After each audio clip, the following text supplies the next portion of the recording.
आता पाहूया टॉप 9 मोठ्या बातम्या। देशातील 35% गर्भश्रीमंत राहतात मायानगरी मुंबईमध्ये। मुंबईतील गर्भश्रीमंतांकडे 250 कोटींहून अधिक संपत्ती। नाईट फ्रँक संस्थेच्या अहवालातून माहिती समोर। जागतिक स्तरावर गर्भश्रीमंतांच्या संख्येमध्ये भारत 6व्या क्रमांकावर। नितीन गडकरींना धमकी देणारा जयेश पुजारी थेट जिहादींच्या संपर्कात। सहाय्यक पोलीस आयुक्त निलेश पालवे यांची नागपूर सत्र न्यायालयामध्ये खुलासा। जयेशकडे जिहादींची पत्र सापडल्याची माहिती। ड्रग्ज माफियांचा पर्दाफाश। 8 महिन्यामध्ये 20,000 एक्स्टसी गोळ्यांची विक्री। टिटवाळा ड्रग्ज प्रकरणामध्ये एअर कार्गो मार्फत अंमली पदार्थांची तस्करी। मुख्य आरोपी आमिर सय्यदच्या बँक खात्यांची चौकशी सुरू।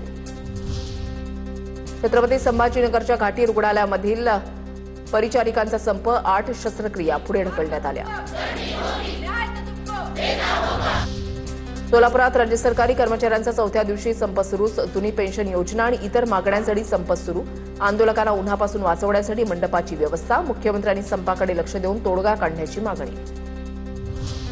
राज्य सहकारी बँकेचे संचालक मंडळ बरखास्त झाल्यानंतर राज्य सहकारी बँकेचा गाडा पूर्वपदावर आणण्याचं काम। बँकेचे प्रशासक विद्याधर अनास्कर यांनी 2025-26 या आर्थिक वर्षामध्ये बँकेला 702 कोटी रुपयांचा निव्वळ नफा मिळवून दिला।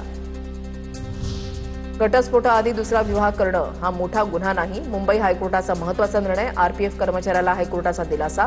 आरपीएफ कर्मचाऱ्यानं घटस्फोटाआधी लग्न करून इतका मोठा गुन्हा केला नाही की त्याला नोकरीवरून निलंबित करावं, असं निरीक्षण मुंबई हायकोर्टानं नोंदवलंय।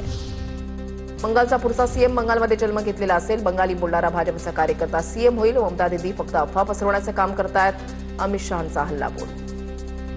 तुळजाभवानी मंदिरामध्ये विना बुकिंग पूजा पडली महाग। नियमांच्या उल्लंघनामुळे पुजाऱ्यावर गुन्हा दाखल। 5 वर्ष मंदिरामध्ये प्रवेश बंदीची कारवाई। मंदिराला सुरक्षा देणाऱ्या कंपनीलाही 1 लाख रुपयांचा दंड। आता पाहूया टॉप 9 महत्त्वाच्या बातम्या।